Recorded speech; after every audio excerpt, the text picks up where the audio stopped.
Alrighty, hello everyone, and welcome to another Pagan book club. Wait, this side. I hate it when the stupid thing doesn't work right.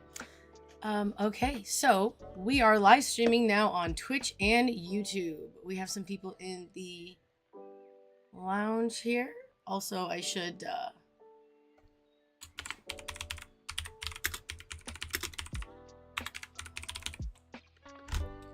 oops, I wrote at bookclub. That's not a word.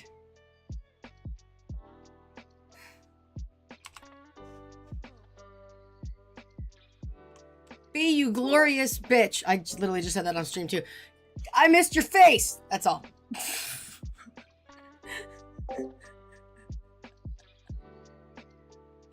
All right, everyone. Oh my goodness. That was so funny. All right, everyone. We are starting modern witchcraft with the Greek gods.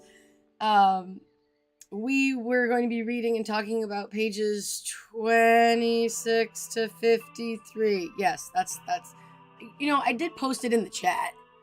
Yeah, 26 to 53. I'm also gonna go ahead and copy it and post it out in the it's set to Minecraft again. Why? I fixed it. Every time. I don't know why it does that. I'm gonna have to look that up and see what the fuck. Alright, we're gonna go ahead and put this information on the stream here. There you go. Alrighty. Everyone get your drink, and a reminder to everyone to take your meds if you have them. I'll join you while we all... if you're looking on your own copy on the PDF, we flip to 56. I'm gonna get to... Not 56. 26. We're just gonna go right there. Okay, 26 is actually the page of the last chapter. So 27.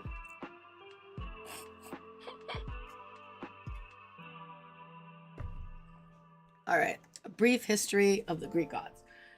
We're basically doing the entire chapter, so this is fun. I had to resist the urge to highlight like a lot. There's a lot of historical information in this one, which I love, but also the urge to highlight is strong. You're so reading core right now? Ooh.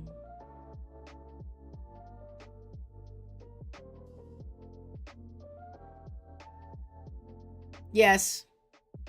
We need to... You know what was funny about the Minecraft stream? Last week I was streaming, and there was somebody else in the server, and I didn't know, and I found out when they left, because I guess they had come in before me.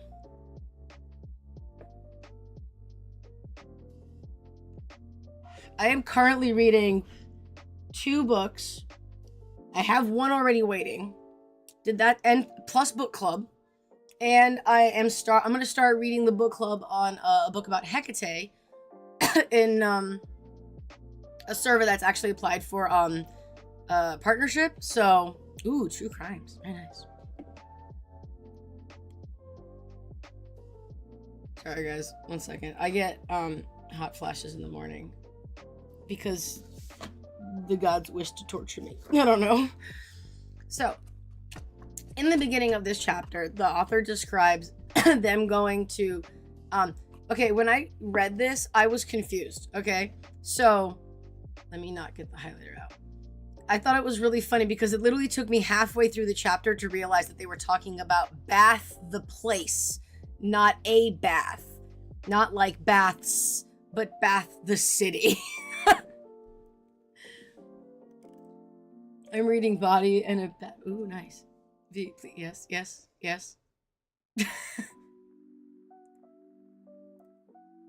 I know. Oh, you took your hand down.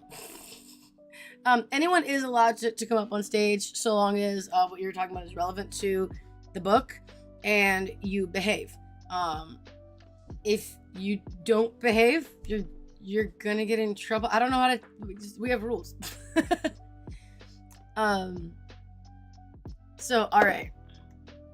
This was interesting. This is what first caught my, I was like, oh, we learn about a Celtic god that is the goddess of healing and sacred waters, which is Aquae Sulis. I'm just going to assume that I'm saying that right. We're going to play pretend for a minute. Also, if you guys want to see, or rather, I'll just put the link to the beacons on if anyone would like.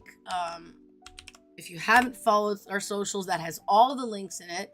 If you'd like to pull us up on YouTube or Twitch, that would be great, so that other people with similar interests can find us, and just it helps with the algorithm noise, even if you're just like muting that one so you can be in the server live.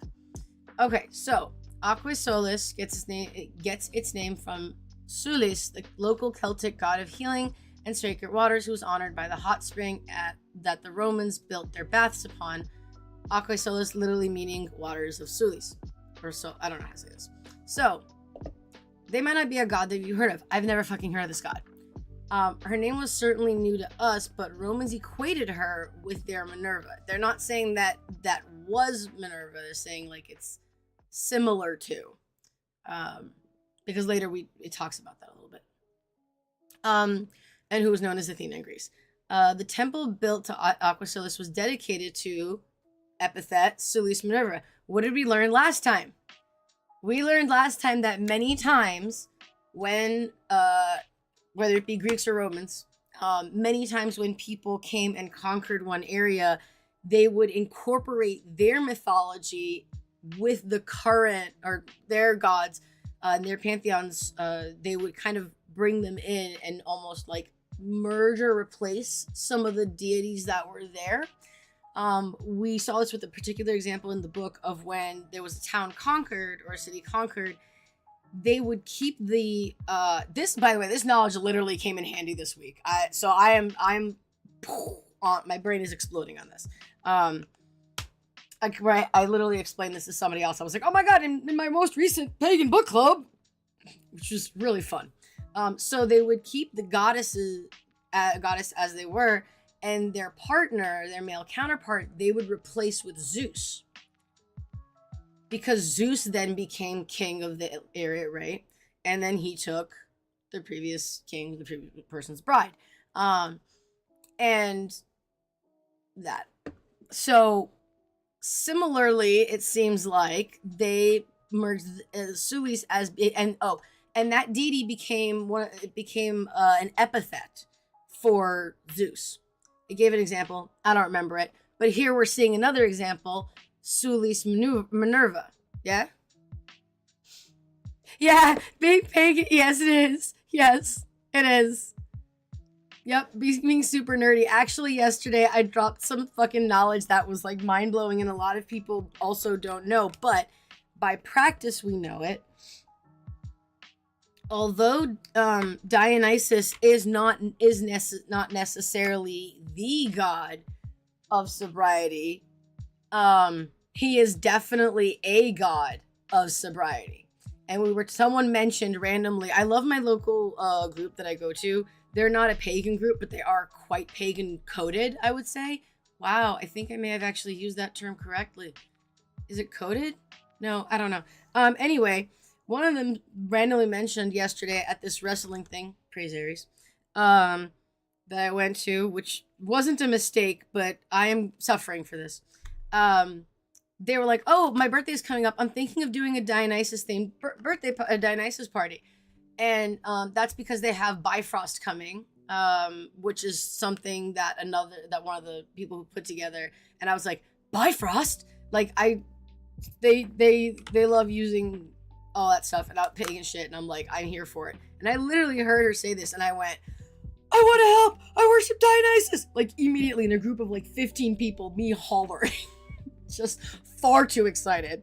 And then afterwards, we were talking about it, and they were like, oh, we're not sure if we should make this like a drinking party because it might have like underage people in it. And I raised my hand. I was like, actually, I have some information about Dionysus that's relevant here. And I was like, what? Yep. Yeah, want to hear about my hyperfixation? I then proceed to spend a good chunk of probably an hour and a half of the rest of the night talking about Star Trek. And I probably spent like an hour talking about Hellenism and HH. I'm bringing 2 more people. I'm out here prophetizing, y'all. Just spreading the love of wine. Please tell me when I'm gonna start. Oh, that's cool. Okay, let me read some of the comments here on stream. No, for real. Like, want to hear about my hyperfixation? It's about wine and spirits, and the person's just staring into the big confusion and horror. Yes, please take my knowledge, please. You were at a store that sold statues. Oh, statues of Hestia aren't as easy to find, and I live in fucking LA. Yeah, if I didn't tell them this random info, I would be literally biting off my tongue. Like I would be like, please. So literally, I was like, oh, like technically Dionysus counts as like and covers sobriety under his domain, and they're like, what? And I was like, yeah, actually, I know several followers who were I don't want to say used, but used as in requested assistance in implementing sobriety, and I was like yeah, I told this, and they're like, really? And I'm like, yeah, I run a pagan server, so like, or I help run. There's so many mods. I love all of you. He's such an interesting god. I know, right? $55. Oh wow, yeah. I'm really hoping. I actually met someone last night who's really knowledgeable about 3D printing.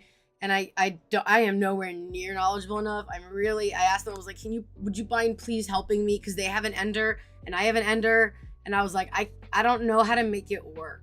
Like, Zephyr, the secretary, when he came over here, he couldn't get the damn thing to work. And I have no idea why. So hopefully we'll get some statues. But I love that. And of course, being part of the queer community, it's a very queer community group.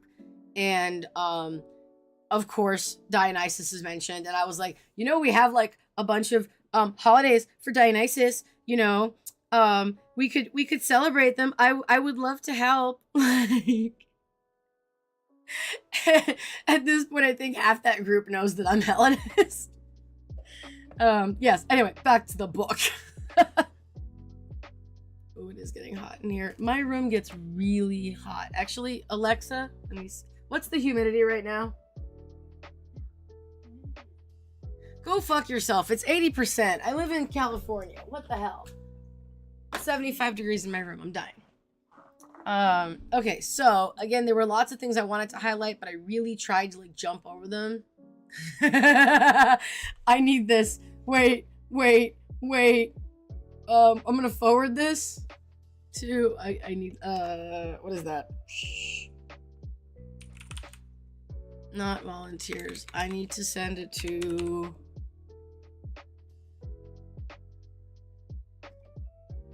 it's taking too long. All right, I'm pinning this. Can I pin things in this channel?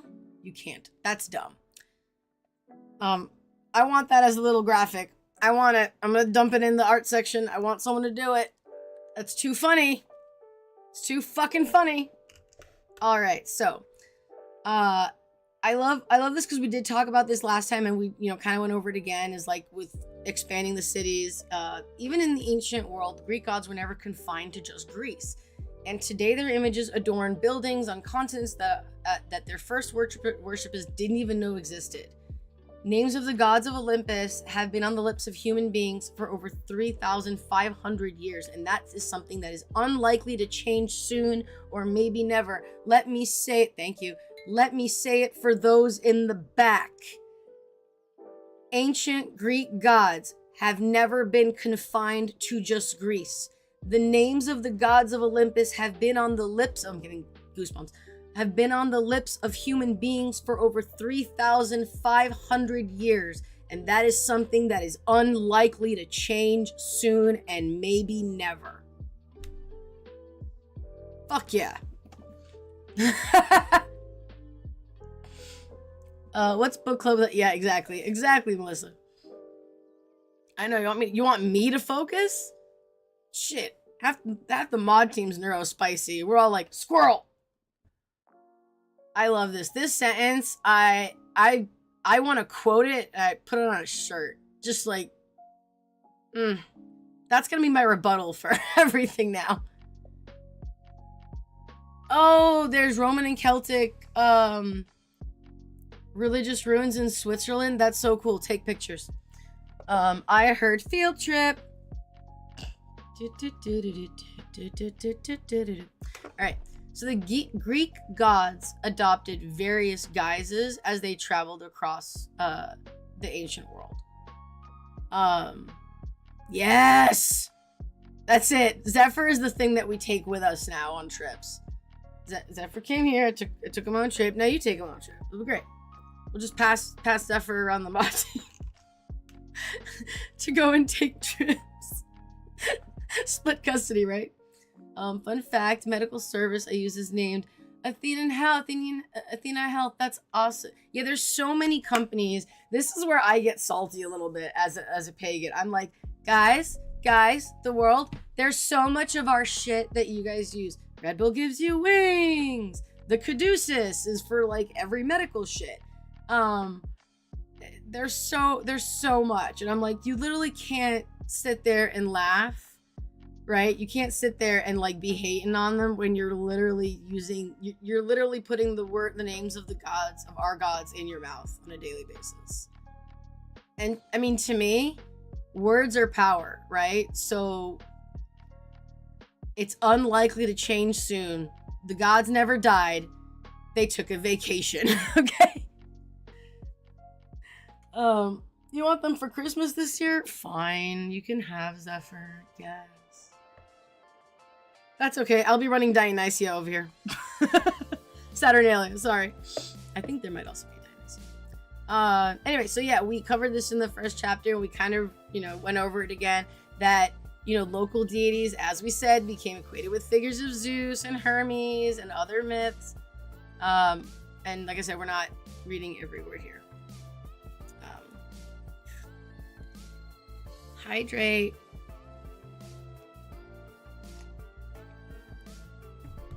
Yeah, they realized that maybe they were too heavy-handed with the Greeks and they needed some social distancing so that they could develop on their own. We're not saying it went well, but we're just saying they tried. They tried hands-off parenting for a bit.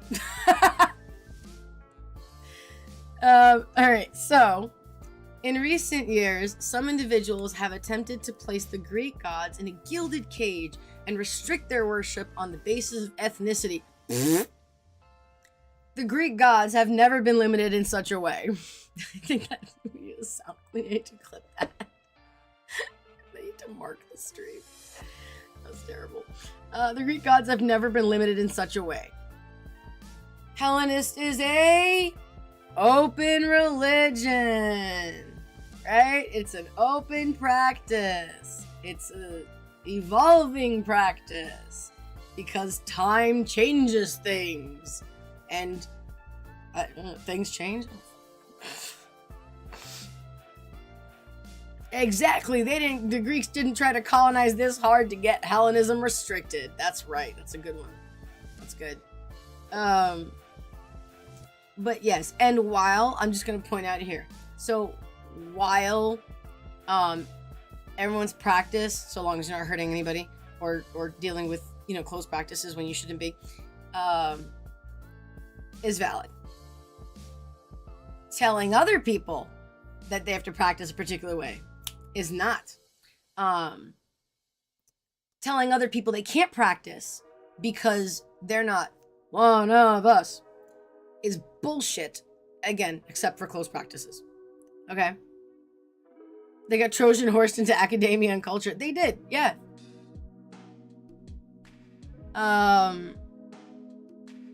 Okay, so,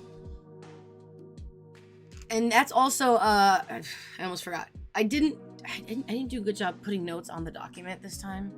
So, like, trying to remember what I was thinking about yesterday. That is actually one of the reasons we have the word Hellenist and we have the word Hellenism. It's hard now because I used to say I'm a Hellenist. Technically, that means you're Greek. Technically. Now I say, I still sometimes say I'm a Hellenist, but I tend to often correct myself and be like, I practice, which means I practice Hellenism, which is the worship of the Greek and Roman gods. And they're like, oh, okay. So, one second, guys. I have to open the vent for my room because I'm sweating like crazy. So now is an amazing time to say thanks for your support to our sponsors and patrons. We want to say a big thank you to all of our Patreon patrons who help support us. Who help support us and help pay for all the things like the HH website, like any giveaways we do, pretty much anything that takes even a little bit of money, like the Minecraft server. Big thank you to them. Also want to say a big thank you to our boosters. Our boosters allow us to do things like high quality streaming in the server. They also allow us to do fun things like all of our emojis and stickers, which are also really helpful to the mods. As you guys may be able to see, we have some stickers that are like, what is the word? Supporting some of our rules. And so I want to say a big thank you to all of those people who help us. HH would not be as amazing as it is without you. I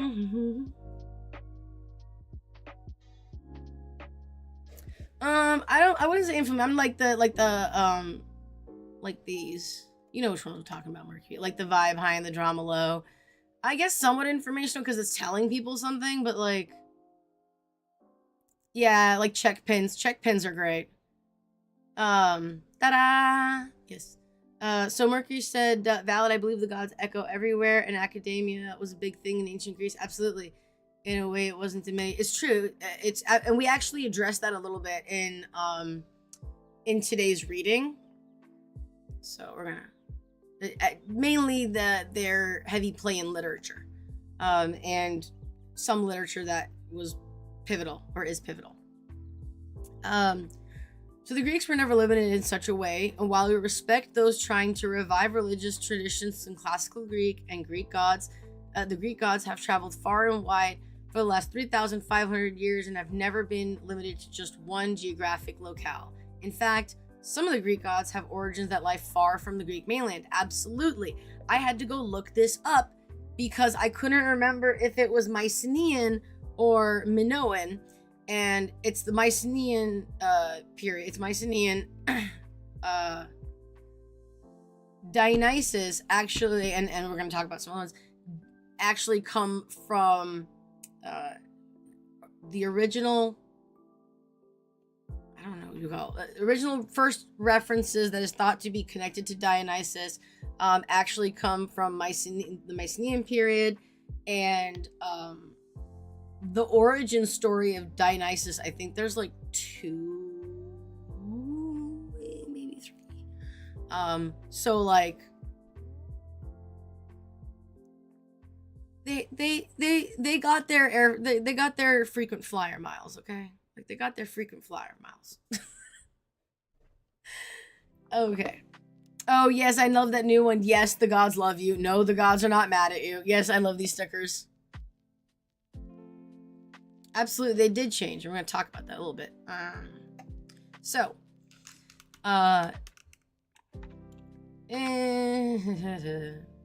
Instead of beginning our tale in the usual spot, Greece, we've chosen to start in the heart of Eurasia, in present-day country of Ukraine.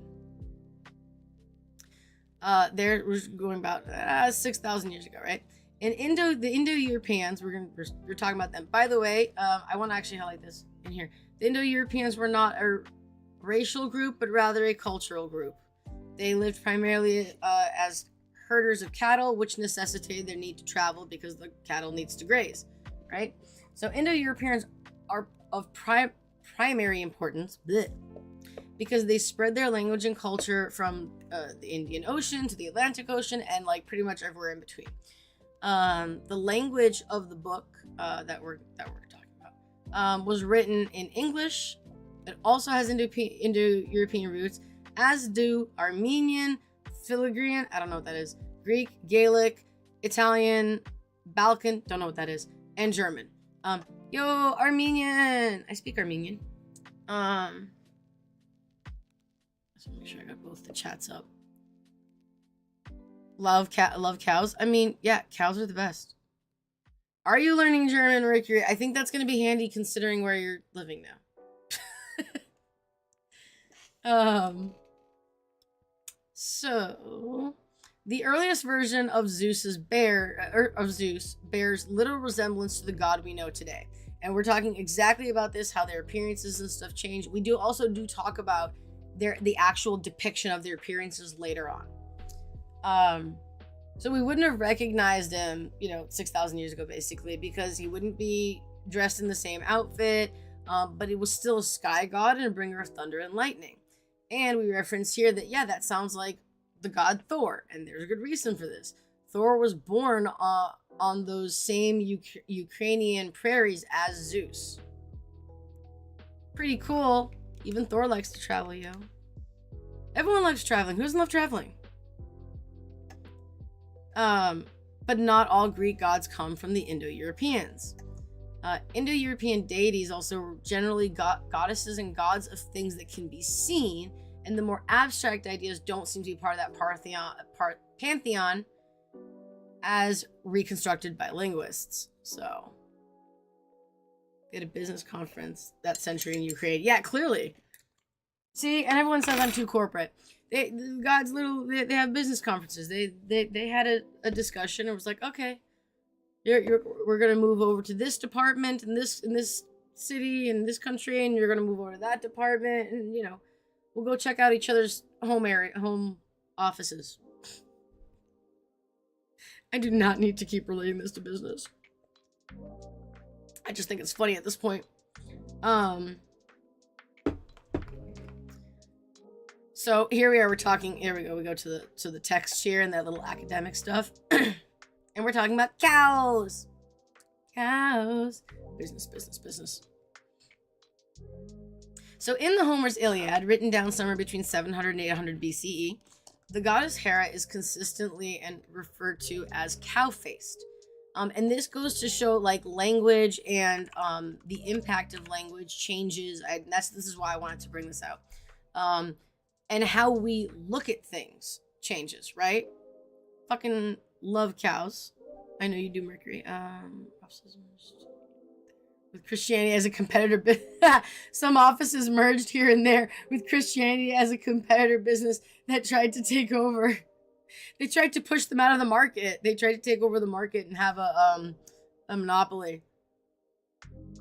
It didn't work. So cow-faced, if someone called me cow-faced, I would probably be upset. Right? But for many people who relied on cattle for their survival, this was a compliment, right? So if Mercury calls me cow-faced, you love cows, I'm gonna first be like, what? And then you'd be like, I love cows. And I'd be like, aw, thank you so much. That just goes to show you, as with everything else in pagan, or most things in paganism, it's the intention that matters, right? I think a lot of things in life, to be honest. I'm sorry, I had to highlight this just because they put it in. Hera was not Zeus's only partner. No shit. No shit, Sherlock. They do have the big brown eyes with the fluttery eyelids. They do. Not eyelids, eyelashes. Maybe that's why, that she had really big eyelashes and a cute nose. And I don't know. Right? It would be easier to name people who didn't partner with Zeus. And look, not only did he have partners, but he had business partners hold on, let's take a second. Sulis. Right? Kept one of the managers on staff and brought in one from corporate to oversee the construction of the new office and all that. This is too much, guys. I'm gonna have way too much fun with this. And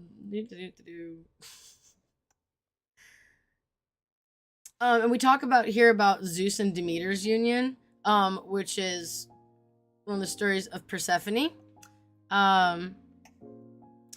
There's also, they mention Semele, which is the mother of Dionysus, is one of the stories. I should have highlighted this. And she was also a mother goddess, influenced by the Indo-Europeans. Yeah, Okay, I didn't have anything here. I mean, there's a bunch of dates. But we're not gonna go crazy on the dates and stuff. Although I would like them for like the study guide that hopefully we'll eventually get to make. Oh shit, corporate is coming in next week. Hide the wine and make sure the safety, make sure to safely that drop off. Nice. All right. Oops. So in regards to like archaeological remains, that can shed some light on Minoan religion. I'm just gonna highlight that. Really? I had it. Seriously. There were several things they found, and one of them that I wanted to point out because some might be familiar because we literally read this book as the last book for last year. I think it was the last book for last year. The double-sided axe known as the Labris. There is an organization named Labris. They have a pretty decent book. I'm pretty sure this is the one I'm thinking of. It's red. Yeah, it's red with like the Labris axe on the cover. And it's a very good book. It has a lot of good basic information on each of the deities, along with like some prayers and stuff. I personally didn't love the rituals and stuff, but that's just like a personal preference thing. I just didn't like the way they were written, like literarily. So but I thought that was a beautiful book. It's really handy. I highly recommend it to everybody. I think it's a really good starting book. Not like Greek Religion by Walter Burkert, which was the first book club we tried to do. That's a hard book. Don't do that. Melissa was there. You remember how many times I stumbled over those fucking words? Couldn't say half the shit in that book. Yes, the historical traditions on weddings and funerary rites. Loved it. Yeah, yeah, I know you do. That was a hilarious shit show. That was the day I realized I'm gonna have some trouble saying some of this shit. Victoria might need a pronunciation guide. So even if,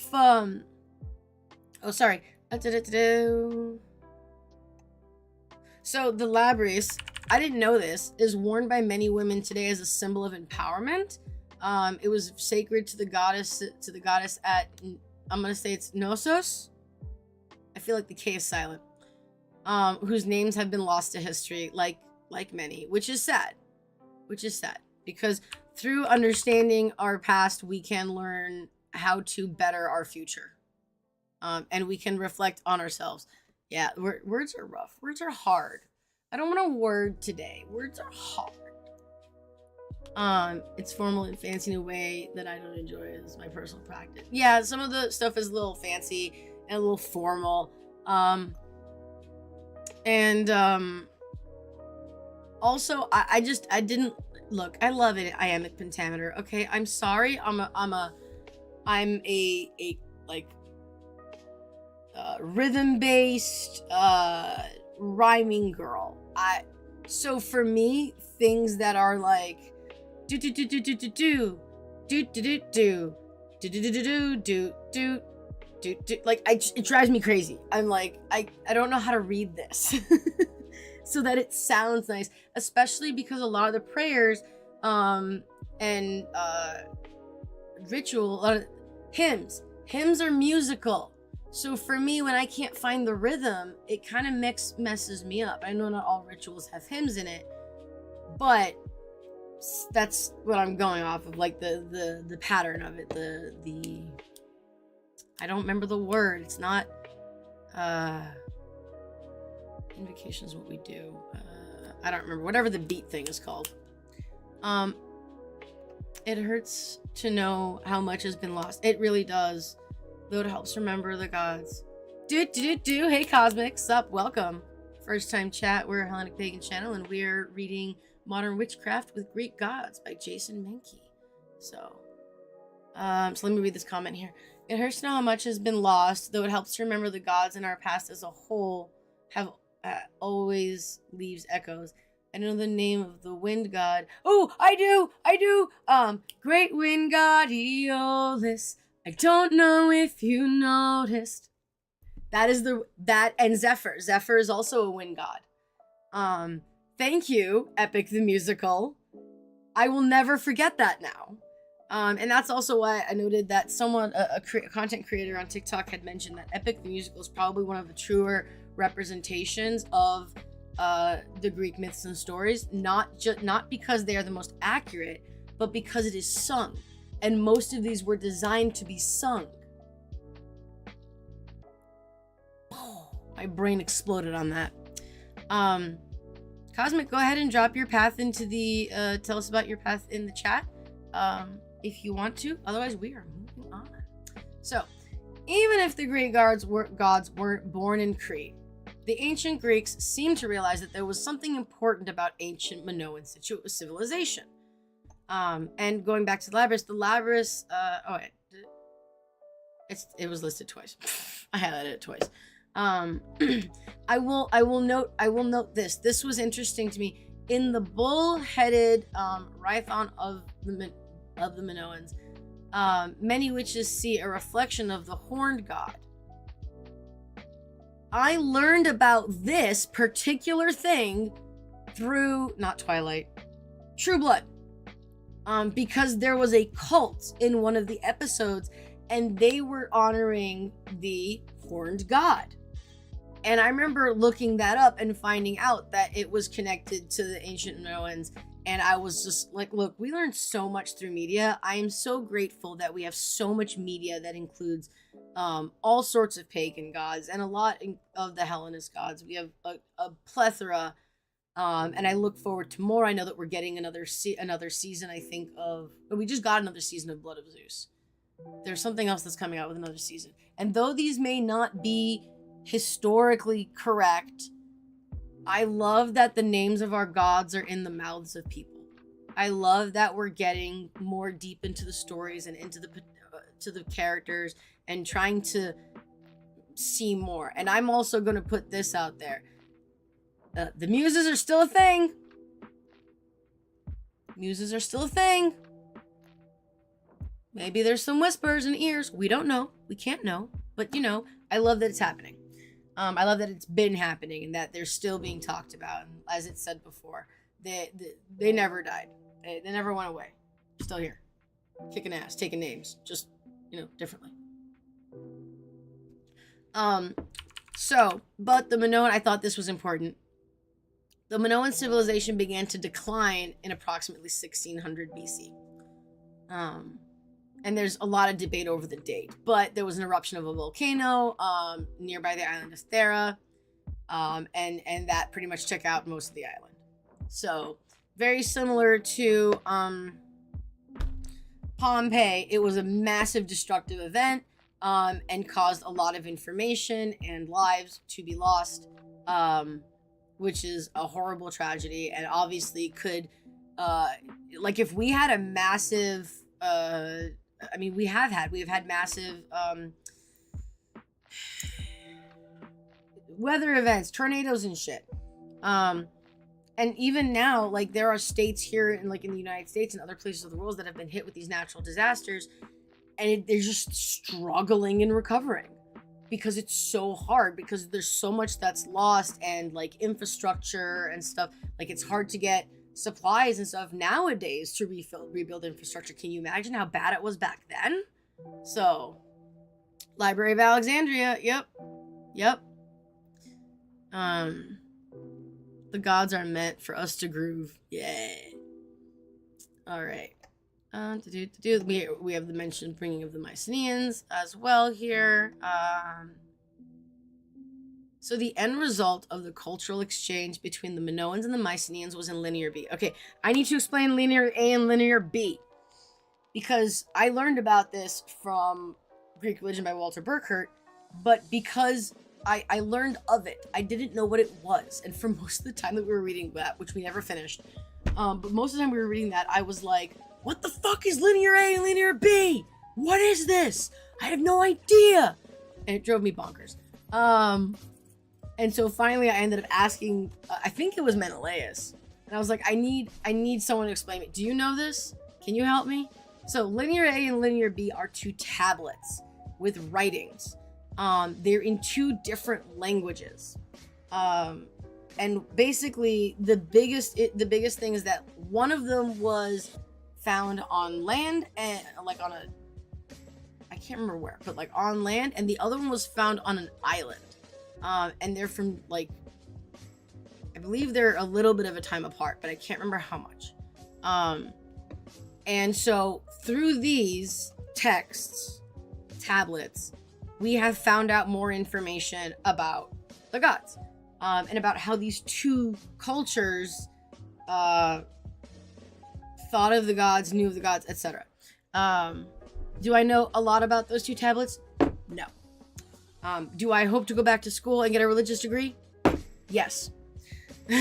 So at some point, I might know more about them, but it is not today. Alright, so the end result of the cultural exchange between the Minoans and Mycenaeans was Linear B, the first Greek form of writing which was inspired by the scripts of the Minoans, Linear A. Thanks to Linear B tablets, we know that the Mycenaeans honored Zeus, Poseidon, Hera, Dionysus, Artemis, Athena, and most likely Ares and Hermes.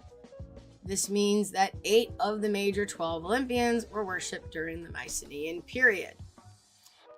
Apollo's absence from the pantheon is the most glaring omission, but there are also missing Aphrodite and Demeter. So not all of the gods are represented on both of the tablets. Oops. Oh.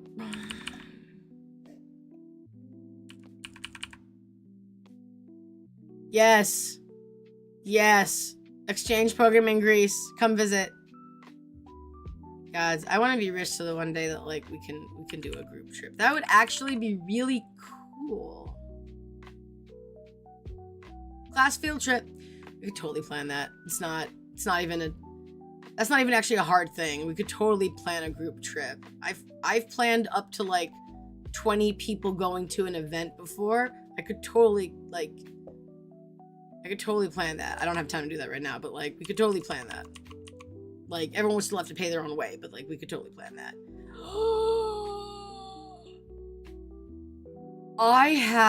Oh shit. My family has a timeshare and we have like 3 weeks unused. We could go to Greece. We're gonna put that aside for now because Victoria's getting way too excited about that. So on Crete, for instance, mostly priestesses were listed as presiding over sacrifices and worship of the gods, while on mainland, it's in Crete, while on mainland Greece, male priests are much more of a frequent occurrence. The neurodivergent strikes again. I know. Well, I just get excited. Like everyone who knows me knows, like I want to see all of you guys because I love all you guys, and like it would be a fun trip. It would be an educational trip. It would be like it would be amazing. It would be amazing. It would be amazing. So I think that this is really interesting. That there's this very clear divide between mainland and Crete of the difference in how I guess it was practiced, or the rituals, how the rituals were done and by whom. Just a little note for everyone, a reminder, there is no do this, and this, and then you're a priest or priestess within Hellenism. There just isn't. So, you know, you do you. So the Mycenaean period also, it didn't just like slowly fizzle out. It came to an abrupt end at about 1100 BCE. For a period about 400 years, which is it had its own version of the Dark Ages, including losing literacy and probably some pillaging and stuff. Which sucks shit. Now, here I wanted us to go through this.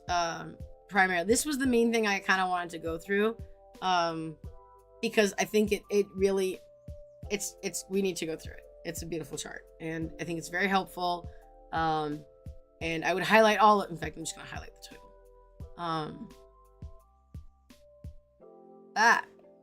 Okay. So we're starting at 4000 BCE. I forget what the E means. It means before the Common Era. I thought it was before Christ. Yeah, okay. Yes. It was a term used before, but BCE is before Common Era. It's a secular replacement for BC, etc. Okay. Mercury, I love the difference in many temples and who was a priest or priestess. Many female gods exactly had young girls before marriage who left the temple after marriage, versus like Hera, who often had married women who balanced priestesses and being a wife.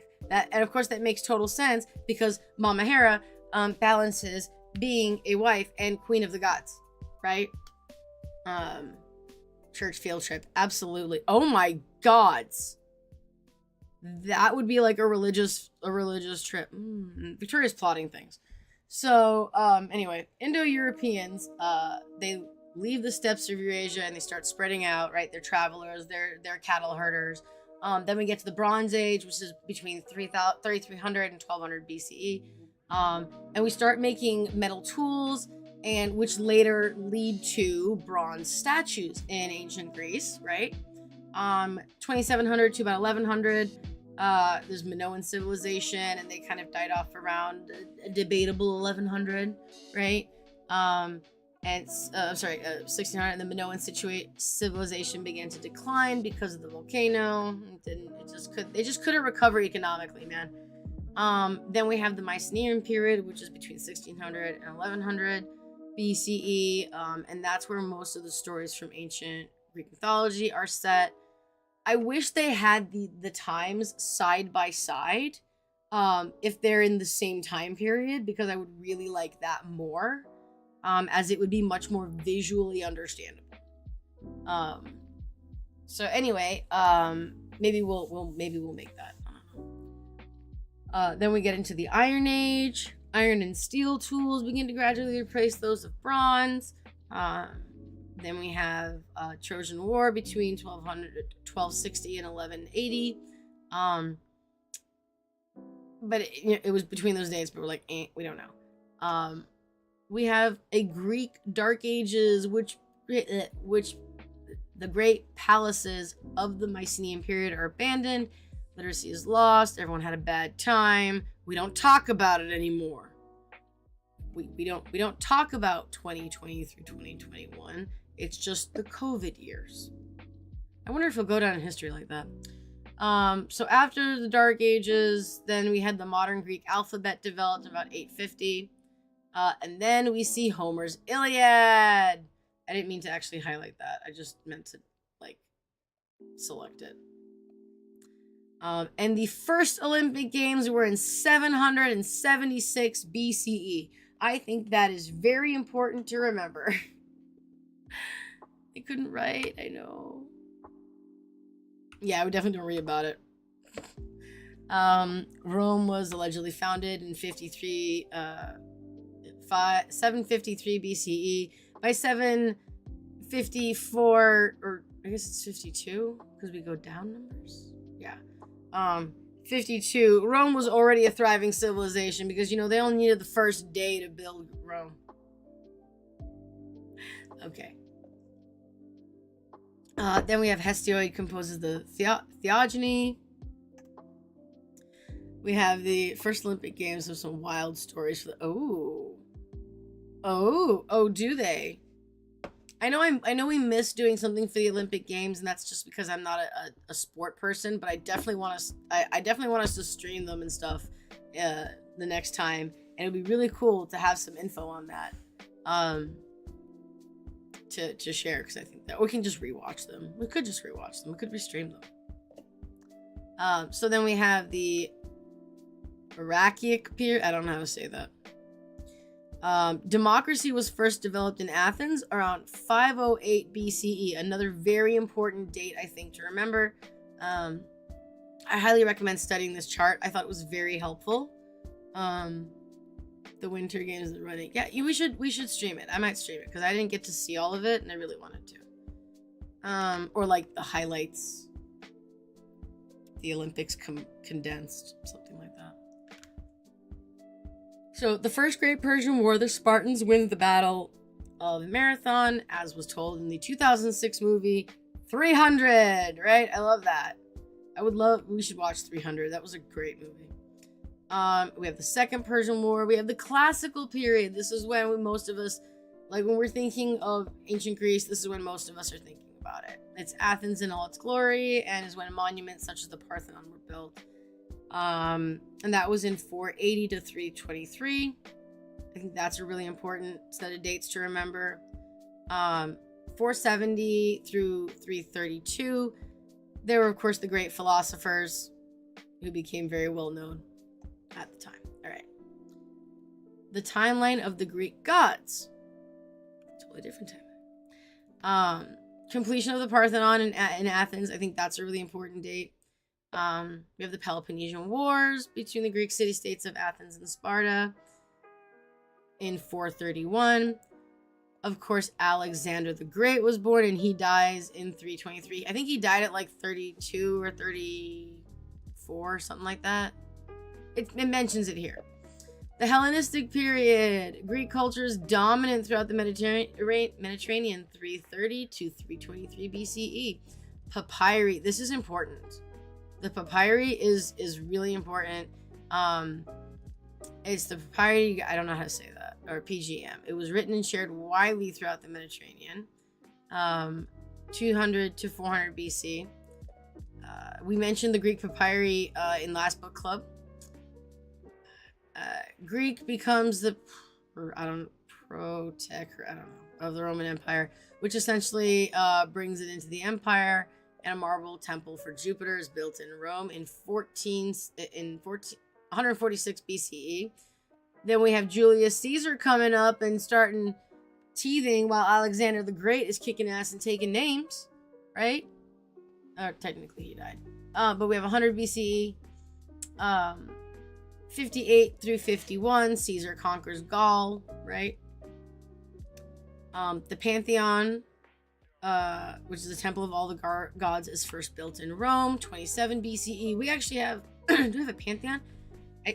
I think it's a Pantheon in the Minecraft server. Pretty sure someone, now he's Alexander the Dead. Yes, there's a whole thing of like, Caesar wanted to be Alexander the Great. Alexander the Great wanted to be, I think it was like Hercules. Hercules wanted to be something. Like there's this whole line. I have to go look it up because someone said it to me recently and I was like, that's fucking brilliant.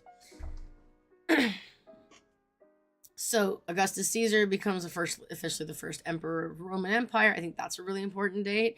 The first emperor or the first ruler of an empire. However, between these years, between 0 and in the next set of years, between 0 and 300 CE, not BCE, the Orphic hymns are written. Roman baths are built, which is not as big of a thing. The eruption of Mount Vesuvius, there we go, right there, burying Roman towns of Pompeii and Herculaneum in ash. And magma. Do we forget the magma? Like, I feel like the magma did a lot of damage. But we also have to thank the magma, because without it, or rather, archaeologists have been able to discover things just completely preserved, or because it was in magma and it hasn't been disturbed for like ages and ages. Some of it has survived. In fact, they found writings, or I guess carvings, in walls on Pompeii that literally say, "I fucked your mother." Like, I'm not even kidding. These people were dissing each other by sitting there and fucking carving shit. Like, it's ridiculous, and I love that. I love that because that just goes to show human nature is just, like, legit hilarious and will never change. Yes, and covered in ash really does help. The preservation was great. Exactly. We're leaving messages. We're always... Communication in one way or another, and being creative with your communication, like where you're putting it and how you're doing it, whether it be in writing or storytelling, whether it be on the walls of an ancient city or the bathroom stall of the bar down the street, we are always communicating and trying to write and tell our stories or our message to people. And I love that. Humanity wants to be heard. Yeah, everyone wants to be heard. Yeah. It's actually one of my pet peeves when I have to repeat myself. I've literally caught myself because my dad will, I'll say something. My dad will literally be like, no, I'll repeat myself. And then he's repeated what I said. And I'll be like, I literally just said that. And then, like, all we want is to be heard and to feel heard. Right? We're sitting out here screaming to the universe. Doesn't make sense to have so many languages and types of music, art, literature, radio, etc. if we weren't desperate to be heard and understood. Exactly. We're desperate to have our stories heard, whether they be the stories of our lives or the stories of the gods. So then we have Emperor I don't know how to say that. Splits the Roman Empire in two, creating the Eastern and the Western Empire. Why would you split the empire? I don't know. It was probably getting too hard to manage. They needed to create multiple offices. So the co-emperor Constantine defeats his rival Maxentius. We need to start having cool names like that again. Allegedly under Christian side in the year 1312, and is often listed as the year Constantine converted to Christianity. I believe later on it says Constantine literally didn't get baptized until the day of his death, which I find to be rather funny. So the Edict of Milan is issued. I think this is also a really important date, 312 and 313, because it officially recognized Christianity as the religion of Roman Empire. We also have a timeline of the Greek gods. So in 380, the Eastern Roman Empire, Theodosius, proclaims Christianity as the official Roman Empire. 390, Christian zealots destroy the Library of Alexandria. I don't know what our version of like doing the cross is, but like rest in peace, Alexandria. Are you talking about 780, the eruption of Mount Vesuvius? I don't know. Yes, 79 AD, Mount Vesuvius. Boop. That's why we have religious zealots or religious extremists as words in HH, right? Because like sometimes people are assholes regardless of religion. But if your religion perpetuates it, it's probably not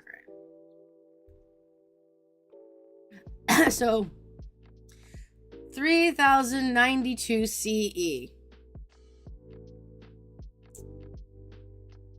Religious persecution. Theodosius outlaws paganism and pagan rituals. It didn't work. But they tried. And in fact, one of the ways that they got pagans to convert was they were like, all right, fine. You guys don't want to give up your parties. We get it, I guess.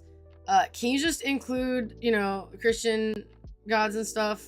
And the the saints or like Jesus or like God, like can you just include some of our shit? Can we be included? Can we be heard? Can we can we also do this? And but if you do that, then you can have your parties and like people are like, yeah, sure, whatever, you and your God are invited. Okay, whatever. So Hypatia, a pagan teacher in Alexandria, Egypt, is tortured and murdered by a mob of religious zealots. And her death is often seen as the end of the classical period, which sucks. Sucks shit. East Roman Empire is conquered by Germans. Roman pantheon is converted into the Christian church in 608. The Picatrix, we're going to talk about this. The Picatrix was written. The Middle East, not Europe, ultimately preserved the works and mythologies of the Greeks and Romans through the Picatrix, which was written between 901 and 1000. And then it was translated into Spanish because, hey, we want to make sure everyone has the opportunity. The Italian Renaissance, which is when most of the gods were kind of brought back into the public view. So the gods of antiquity would feature prominently in art and literature. We were talking about this. They kind of became known and kept in literature as well. And that's how they continued. There's an epic poem that's written, which renews interest in the Olympians. European witch trials, 1486. Notice that it came after the Pick a Tricks, which is important because it's often used by magic users, apparently. Magic was also popular, but, you know, you got in trouble. Also, let me just be clear. Witch trials, regardless of location, had almost nothing to do with magic. It was a fucking excuse. It was an excuse to grab land and resources, particularly from women who received those or retained that because, you know, a husband died or parents died and they left all their stuff to them, because women owning property and stuff was not loved at the time. And yeah, the multi-volcanic eruption usually leads to pyroclastic flow being the big issue. Being caught in lava is probably, nobody hates women more than old white men who claim to be trying to protect him. Yep, Witch Trials Exhibit A.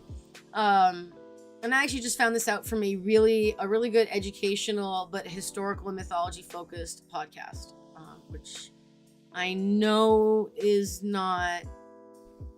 It's not. Let me see. Where are my podcasts? I know it's not the one that I normally listen to for history. Yeah, it's not Myths and Legends. I think it might have been Engaging History. I heard this like a few days ago and the days blur for me. Sorry. Yeah, I think it was that one. I just, I try to make sure to give the information if I can. Okay. No, I don't want to see the... Wait, why can't I hear the music? I just realized I can't hear the music. Well, the music's on stream, so it's fine. I mean, I'd like to hear the music too. Rude. I'm fixing this. Is there music on stream? There should be music on stream. Might be a little loud, I realize. The human impulse is to make your mom jokes. Yeah. Yep. Yo, mama. Yes, there's... Okay, great. Okay.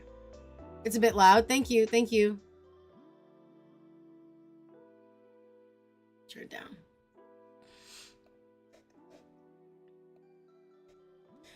I wish I could play the music in the server too while I'm doing it. I don't know how to stream the music into the server though. All right, so let's see. Thomas Taylor's version of the Orphic Hymns was published. Important. Oh, William Wordsworth poem. Oh, I actually studied this in college. Composed by the side of Gramsmere Lake. I never got that right. It's published, and so Pan started really becoming really popular. Surprisingly, at like a period of time, and I assume it's during the 1800s. Then we have Bullfinch's mythology. We have Edith Hamilton, which I believe Edith Hamilton's mythology, Timeless Tales of Gods and Heroes, is actually quite popular. Robert Graves, many of us know that name, is the Greek myths suggest that Demeter and Persephone and Hecate personify the maiden, mother, crone archetypes, which is very popular in a triple goddess, not only representative of Hecate or Demeter, Persephone, and Hecate, but also is involved in another pagan practice, which I can't remember right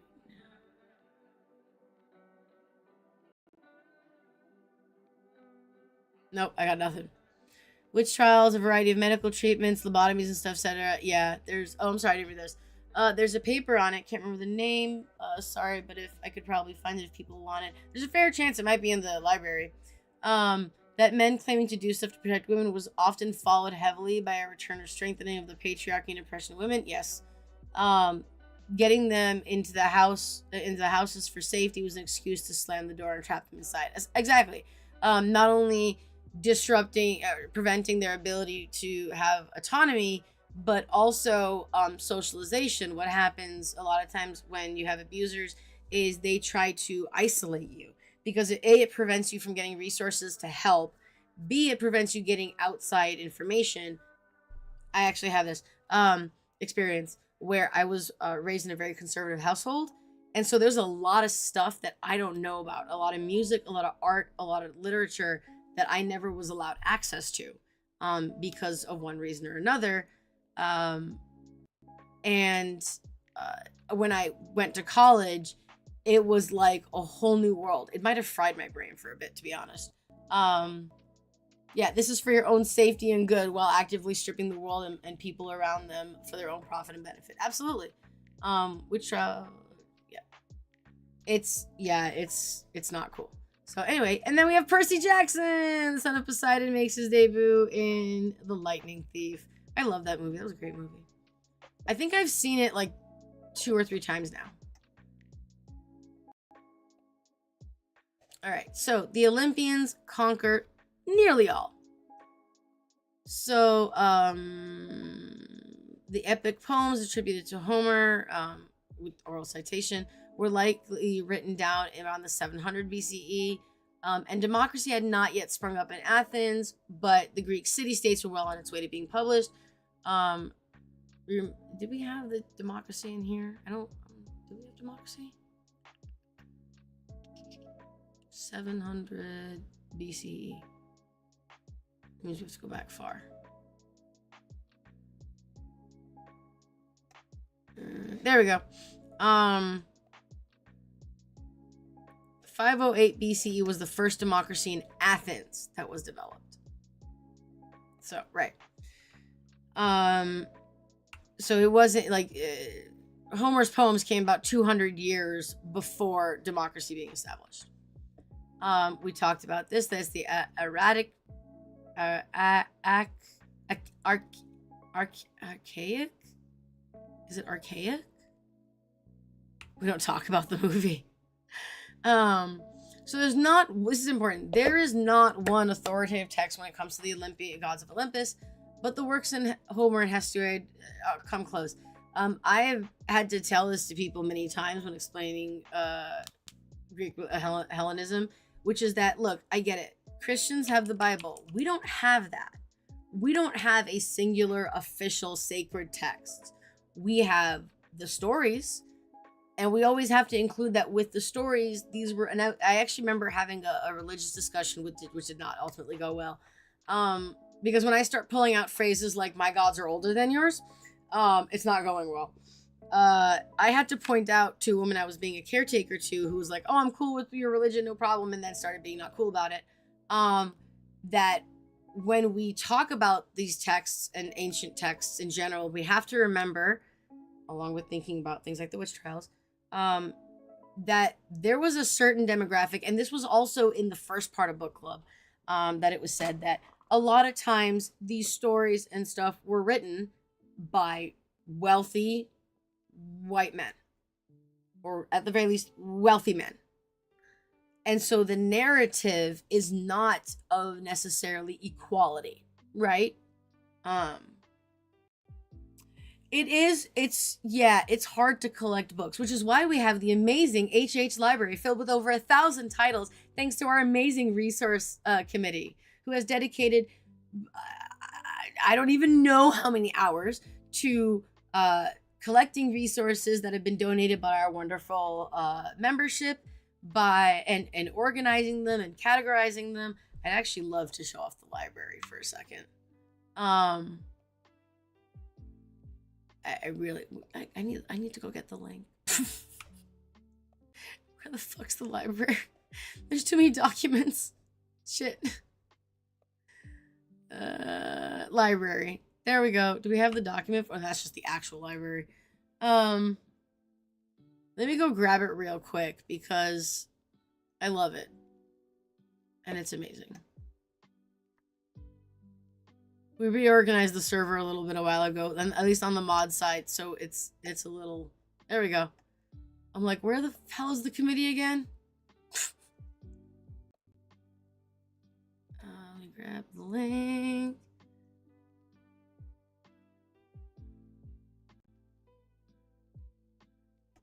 There it is. All right, I'm gonna bring this out so we can take a look at it for a second. Because it's fucking amazing, and they've done an amazing job, and we should absolutely highlight this. We're just gonna.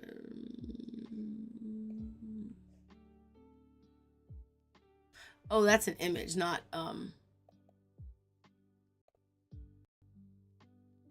Helena Carroll Library. Okay. This is the Helena Carroll Library. Not only do we have all of these amazing resources that, again, they procured from donations from our members, but they organized it so amazingly. We have the rating scale of beginner, intermediate, scholarly. Love it. We have, of course, the titles, the links to borrow them, or if they're a purchase link, it is an affiliate link. Heads up. We also have, the websites, as well, websites and blog articles, as well as like books, that are informational, author information. What type of media is it? What pantheon it covers? Because we do have texts for other pantheons. Oh, here we go. We have like animism, heathenry, Norse is fantastic. We have the deities that is referenced, themes, if there's occult stuff, whether it's related to fine art, what's the social sciences, any sort of notes about it. They did an amazing job. They did a fantastic fucking job, and I cannot stop raving about this. Oh my, I forgot we had Old Stone's New Temples. I need that. But yeah, I mean, we just need to give a in the chat for the resource committee. It's a fantastic. I highly encourage everyone to use it. We made it there to be used, so please. All right, let me jump back to the chat over here.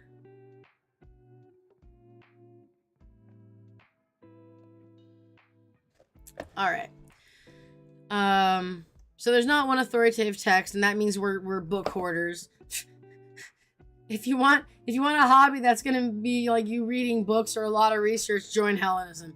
If you need a hobby that's gonna take up your entire life, join paganism. Yep. So most Greeks could at least agree that Hesiod and Homer wrote about the same gods, and these gods were likely whispering in their ears as they wrote. I agree. And I love that they put this little bit in here. That makes me so happy because, again, what I say, the muses are a thing. The muses are a thing. So Homer's best known for the Iliad and the Odyssey. And Hesiod, his most famous work is the Theogony. So before statues of the gods adorned in temples of Greece, the gods are represented by more mundane items such as pieces of wood. I highlighted this because I wanted to say, because a lot of people ask, like, what, I can't have an altar, or like, what do I do? How do I make my first altar? I mean, there's a lot of things that are similar that people do, like candles, but I think that's just because we like candles and nice smells, and fire is nice. And we have to like understand that there wasn't always the ability to create these complex temples or altars. You don't always have the ability. And so if you would just want to represent a deity by like a piece of fucking wood, and it could be, there are many trees and flowers that are associated with different deities. So if you wanted to do that, that's also super valid and a great way to great way to create, especially a stealth altar, right? It's just a bouquet of flowers, guys. It's just a candle, Fire is energy, yes. And also, I was going to mention, but I thought it was kind of dumb. Fire is warmth. Fire is safety. Now, fire itself can be dangerous, but way back when, right, when we didn't have electricity, fire helped keep animals away. There was fire and smoke. It helped us see potential predators. It helped us stay warm. It helped us survive the cold days. It helped us cook our food to make sure that it wasn't, gonna kill us. Yes, and fire let us know where the rest of our people were. Absolutely. When we looked for campfires or we looked for smoke.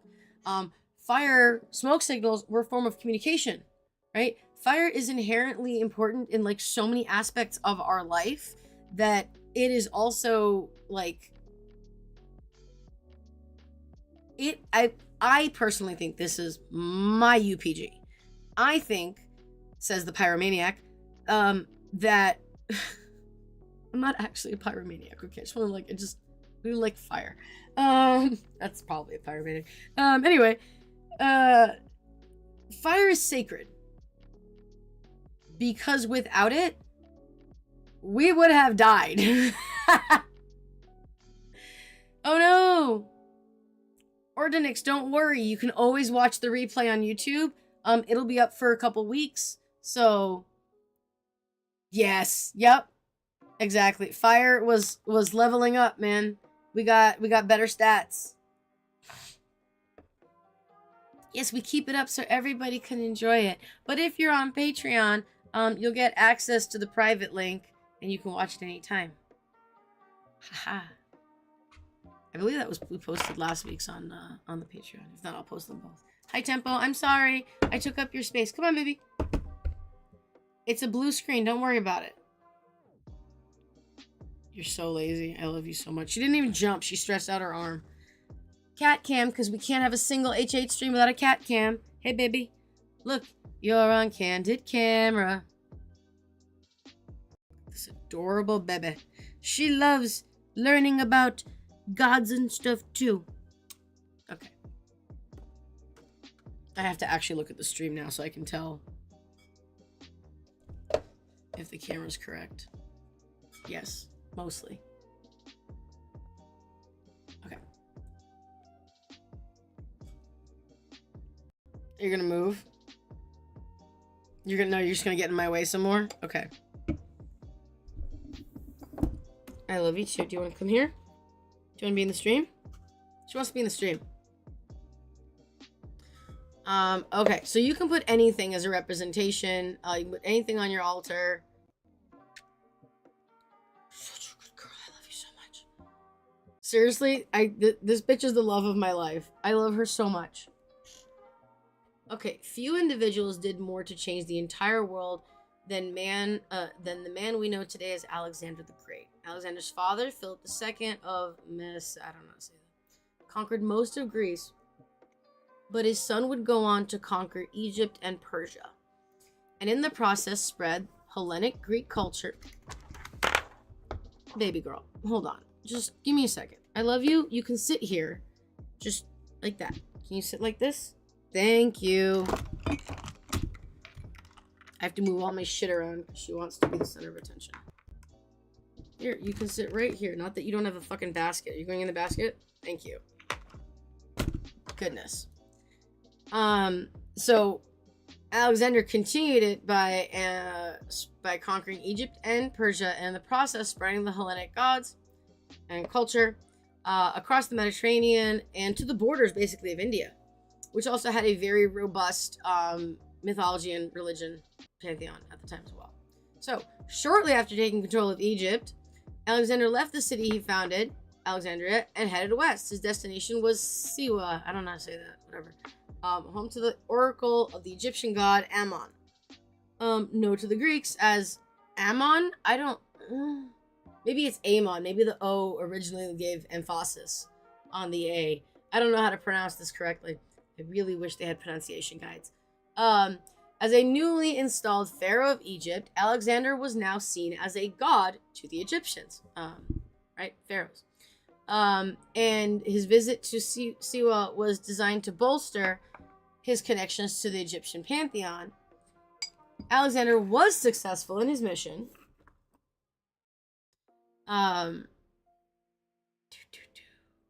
Ammon's oracle was favorable to the conqueror, and the oracle proclaiming Alexander the Great as the son of Ammon and Zeus. Bringing it back to that notion of Zeus becoming replacing the male figure, and then staying and partnering with the female, or with the goddess. Can you take this? I love you, just take it. She likes my hairbrush. So the Hellenistic period was not ruled by one empire. It was united by a shared culture, and that culture was Greek. And I want to remind everyone that not all the gods were honored in all the cities. And that's where, like, it's not all the same. It's shared, right? It's not a carbon copy so that it's all one exactly the same. It's different, but they share the same deities and culture. My darling. Sit, please. For the love of the gods. Fucking sit. So it wasn't a carbon copy. It was sharing a same rhetoric, a same culture, a same belief system, etc. It's hard to pinpoint exactly when the Roman gods became one with the gods of Olympus. Now, I'm going to highlight something because we're talking about it here. The 10 of the 12 Olympian gods were conflated with Roman deities. Conflated, not replaced. So Zeus, Jupiter, and you'll see this in the HH calendar, which I now want to bring up because I'm a promotion whore.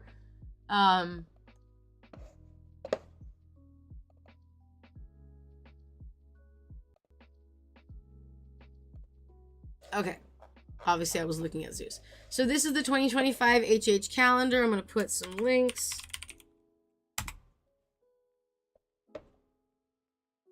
Did it work?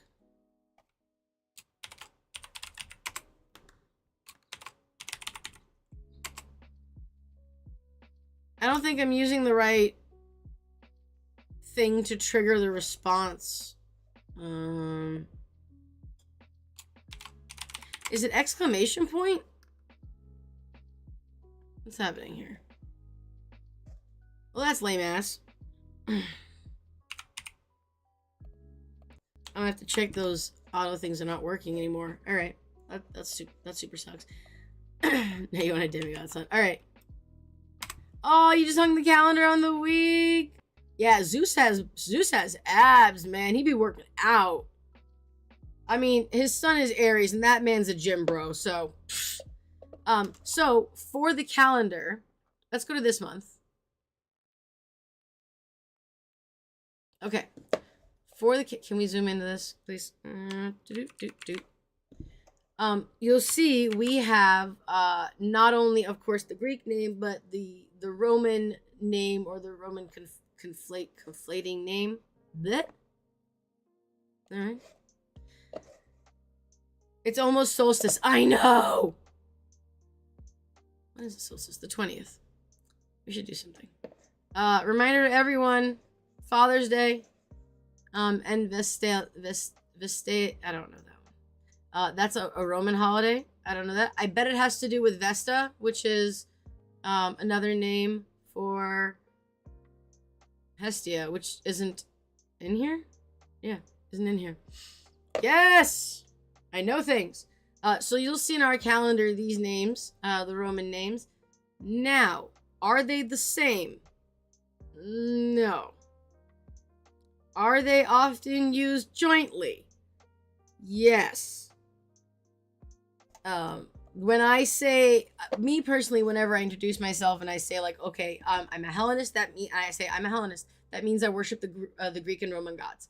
And because most people don't separate the two. So it's on the 20th, yeah. Yes, the full moon is tonight, by the way. At least in the United States. I mean, that's right? I mean, whatever. The full moon's tonight. So I'm gonna be doing some shit. Oops. There's actually a full moon ritual. While Zephyr was here, we did the full moon ritual. Did we record any of it? No. Did we take pictures? Not at all. We were so into doing it that we forgot to make content. No worries. No worries. That's why I also love featuring the calendar on streams. Here it is. I also want to note, everyone, we have some important holidays, especially with what's going on. We're not going to talk we're not going to talk a lot about it, but there's, some not great things going on. So I know we're celebrating the solstice, but we might want to also take time to observe and maybe learn some information about Juneteenth. It's a very important date in the United States that has to deal with minorities. Go learn about it. Highly recommend. It's very important in history. But yes. And then celebrating the summer solstice as a time of change, hopefully. So, also want to note in the calendar, this is again, the resource committee did this. I'll highlight the specific people in a second. We feature not only the Hellenic holidays, not only the Roman holidays, but we also feature and calendar regular UK, Canada, and US holidays, as you can see here. But we also feature Celtic and Norse. The calendar is one of my favorite things to talk about to people. I actually talked about it with 2 people this week. I was very happy that I got to share my path with them, and they were very kind and very accepting. I want to highlight the amazing people who worked on this. Credits to, of course, the HH community for donating some of their amazing works and prayers to be used, as well as Alyssa from Larusa Mystic and Jill. What's Jill's name? Oh, I think Jill helped a lot with the dates and stuff. So Jill is the head of the resource committee. Amazing. Yeah, I'm gonna make Moonwater. Yes, this time it's the so time to make strawberry juice out of this month's Moonwater. Ironically, it is the strawberry moon. What is that? Yeah, the strawberry moon. I don't know what that means, but I know that it's the strawberry moon. So, speaking of food, let's talk about Dionysus. The Romans were originally not much of a drinking culture, did not have a clear equivalent to Dionysus, but they did have a Roman god of grapes, Liber. And Liber lacked the power to bestow drunkenness or divine madness, unlike Dionysus. But instead of transferring the mythology of Dionysus to Liber, the Romans just decided to import Dionysus and just give him an alternative Greek name, which is Bacchus. Now, when we say they imported Dionysus, let's all be honest, that dude sashayed into fucking Rome, because he sashayed into the Greek into the Greek pantheon too. You have a jam jar you finished. Oh yes, fancy sacred jam. Yes, please support the calendar, folks. Give them a round of applause. Yeah, they're amazing. You can tag Jill. You can tag Larusa. I don't remember what her tag is in the server, actually. Might be Larusa. Might be Alyssa. But, I just realized the new moon comes every 5 days after the solstice. What? Oh, it comes 5 days. Really? Too far.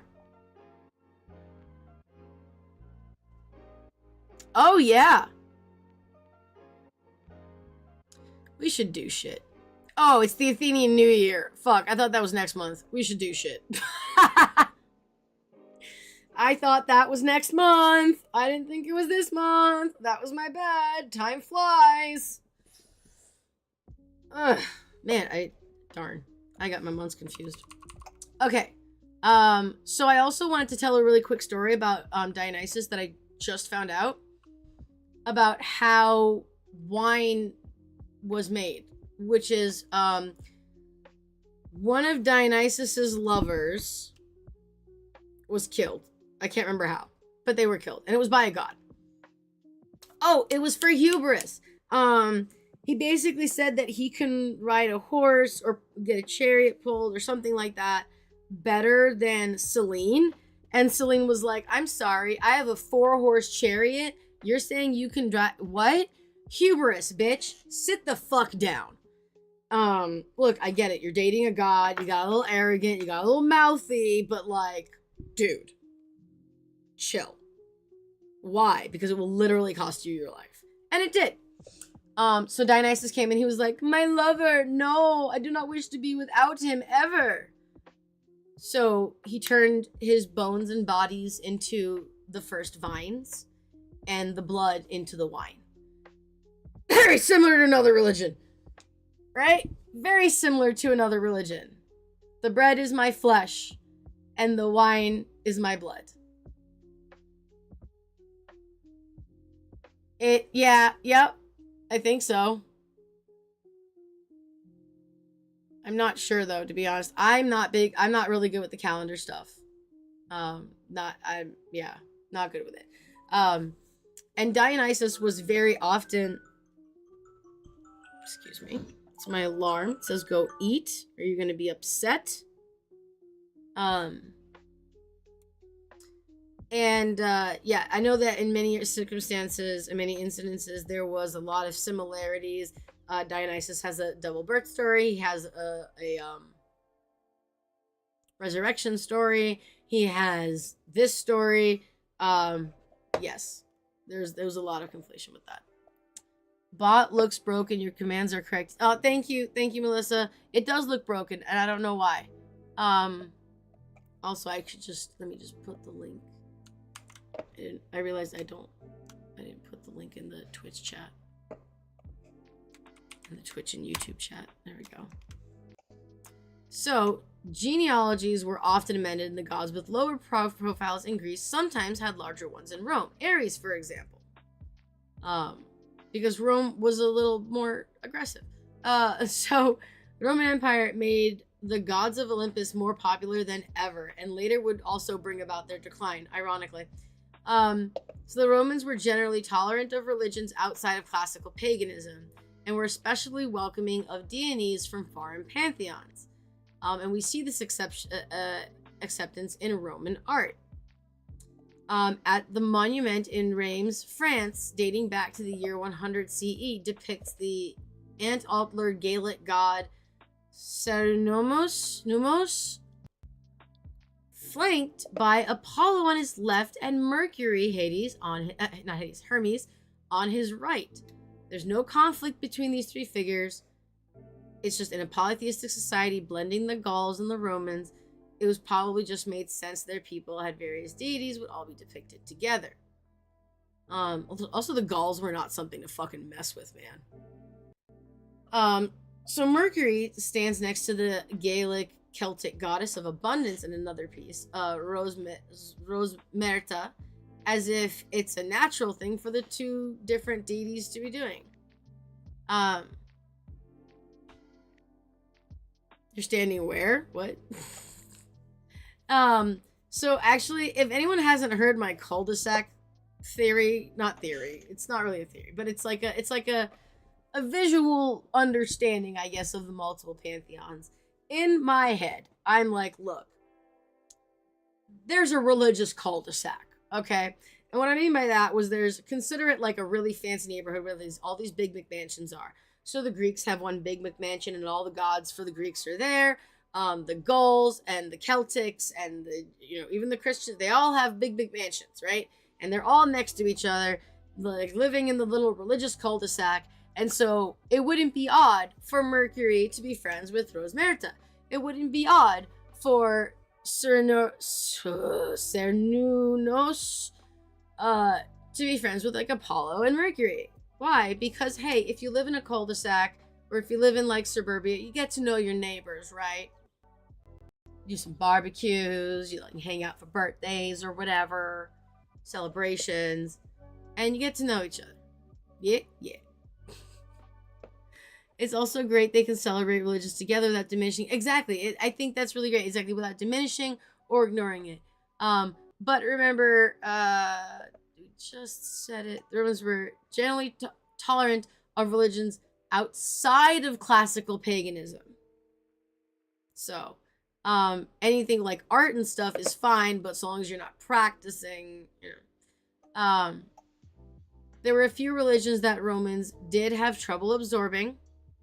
But not for lack of trying. Like stories of the Christian persecution at the hands of Romans was often overblown.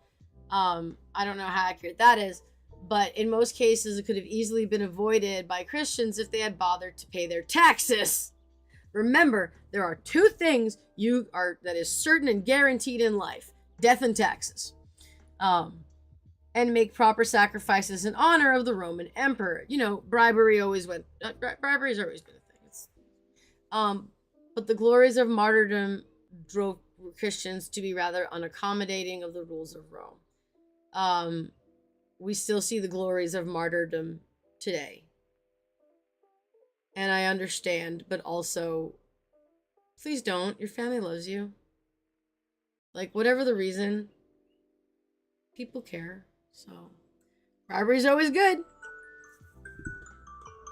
Bribery's always good. It's funny because I'm Armenian, like literally bribery is built into our fucking culture. Like it's really funny. When someone gets married, very similar to a dowry, but it's kind of the opposite way. The to be husband, you have to bring a tray. It has to be a fancy tray, and it has to have like a gift of jewelry or something nice for the mother. It has to have like some sort of really good alcohol for the father, and it's also supposed to have wine for the celebration or champagne. Remember also that wine and alcohol was used to purify water and make sure it didn't have a lot of bacteria in it. So in ancient times, so that they wouldn't get sick. So water in the wine, or wine in the water, whatever. Depending on how much of the wine you want to consume. And then you also need to bring pastries. And so you're literally bribing the family to marry the daughter. So yeah, there's a lot of, it's like built in. It's like really funny. All right. And Romans were often retaliated by escalating hostilities. Why? Because Ares was popular. In 303, the Roman Emperor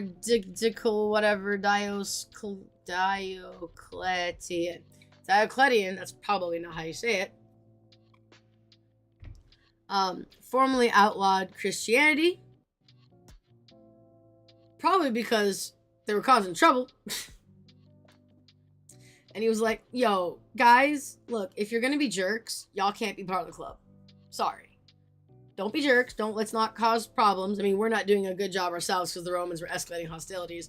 But he's like, look, in order to like stop this bullshit, we're just going no. Not the greatest approach. Isolating a group of people generally doesn't make them happy. So the man credited for being the first Christian empire was Constantine the First, or Constantine the Great. I'm just looking at the chats. And Constantine had visions not just of Christian symbols, but also of the Greek Apollo. So even when he was the first Christian empire, there was still a lot of the ancient gods going around. Yeah. The church, that is, yeah. So, so it's true that Constantine did give special status and, special stuff to Christians during his reign as the sole emperor of the Roman Empire, but he also built pagan temples during the construction of his city, Constantinople, and was not baptized until he was on his deathbed. Constantine didn't outlaw paganism or make Christianity the only legal religion in the empire. He just said, this is here's the hierarchy. Christianity is on top, bitches. Why? Because I like it, and that's me. Suck it up. I'm the emperor. But like, I don't hate you guys. I don't hate everybody else. Like, mine's just better. Like, that's the attitude here. So like,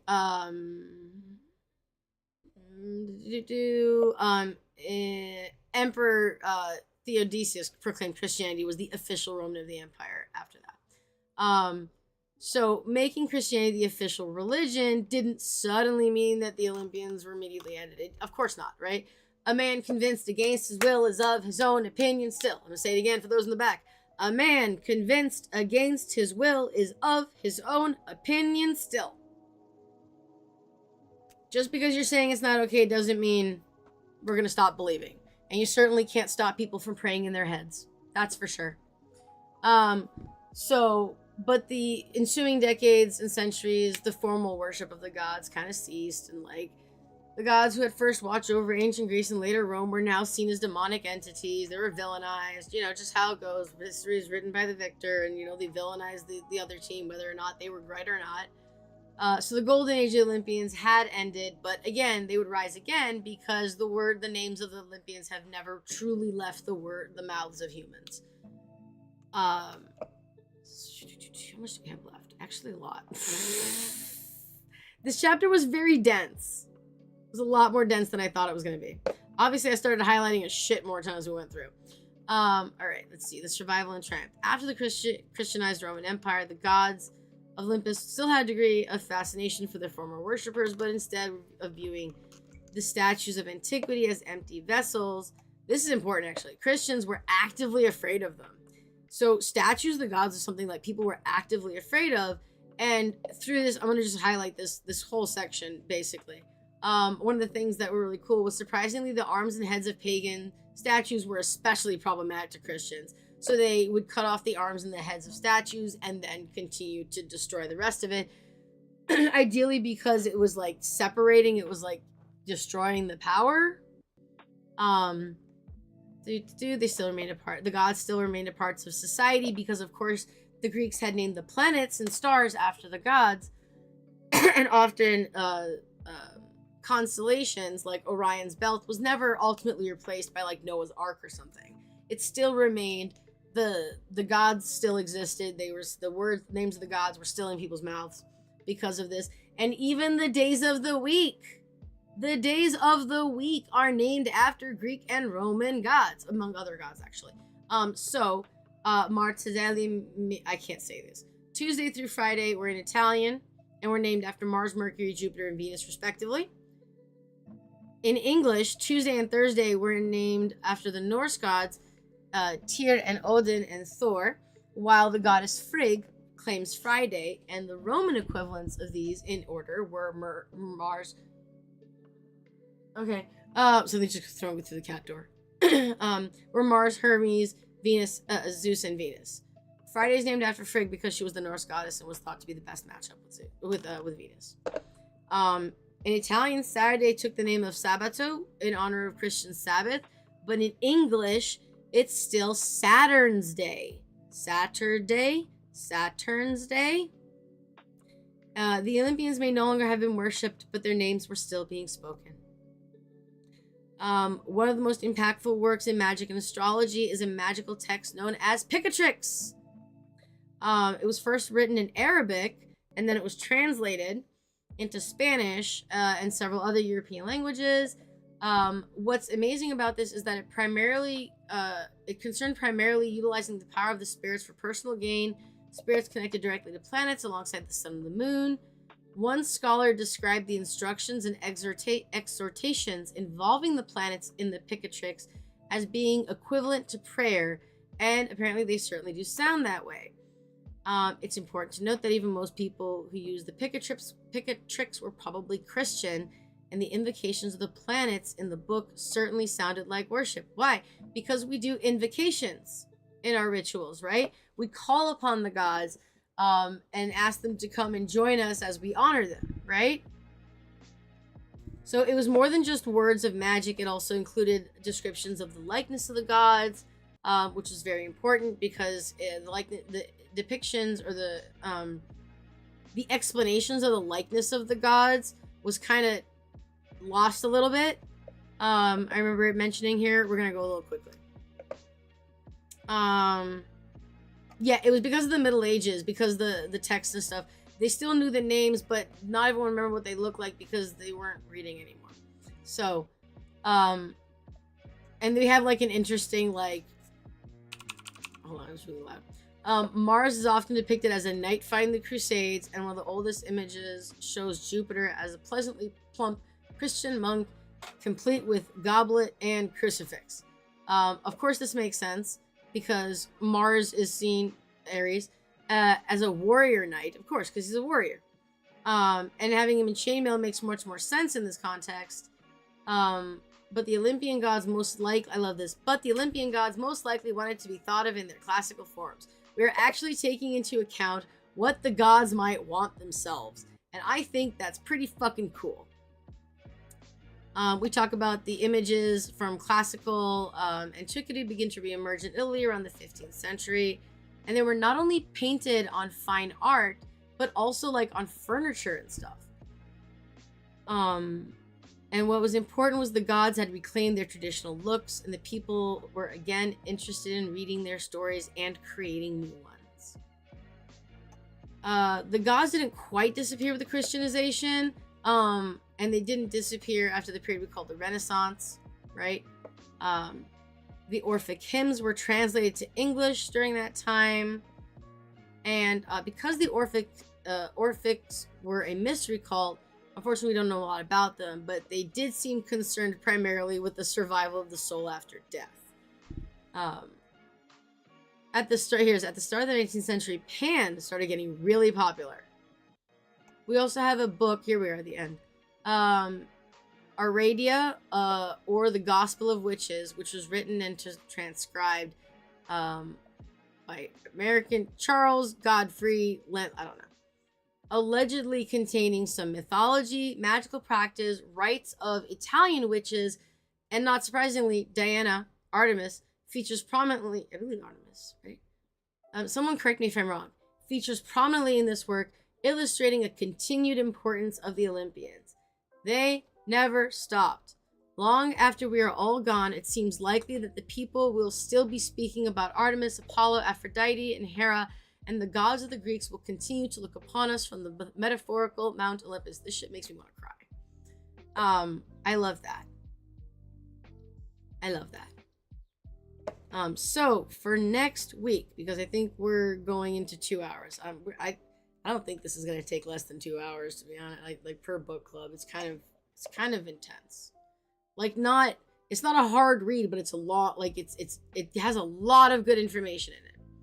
So, next time, we will be reading... I posted it earlier.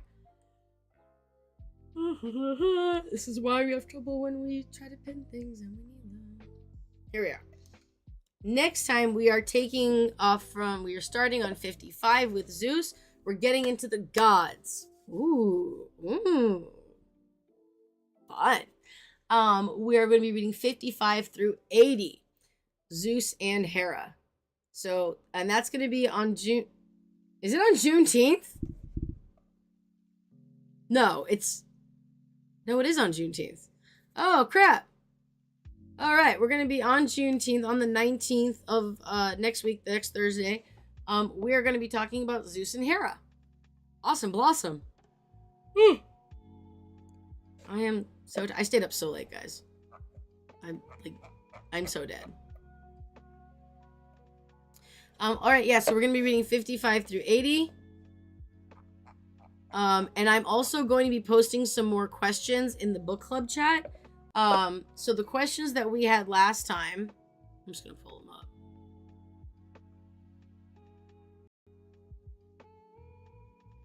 Books and Club, there we are. So last time we had the questions, we had a few questions, to be honest. We had, what first drew you to the Greek gods, and have you experienced a moment of ecstatic connection like the author describes? Another question was, the book suggests that myths were not seen as literal truth in ancient Greece. So how does that affect the way that you read and interpret myths today? And what are your thoughts on synchronism, both historical and modern? Do you see the gods as flexible and evolving, or a more fixed form? The author also notes that the active devotion was a key way to gain God's favor in ancient times. What does devotion look like for you personally and in your practice? Give a couple examples. Another one is, the book emphasizes personal gnosis and modern perspectives. How do you balance the traditional sources with personal or intuitive experience? And we have a few more questions. So I think I'm going to stick with 5 questions, not 10. I think 10's a lot. But I'm going to be putting more questions in the chat let me go back to the stream. For everyone, please, I'll tag book club, and you're welcome to answer as many or as few of them as you want. We love to hear your thoughts. We love to hear about your practice. And, yeah, I guess we'll see everyone next time. So bye, everyone. May the gods bless you on your journeys, and I'll see you next Thursday for another book club.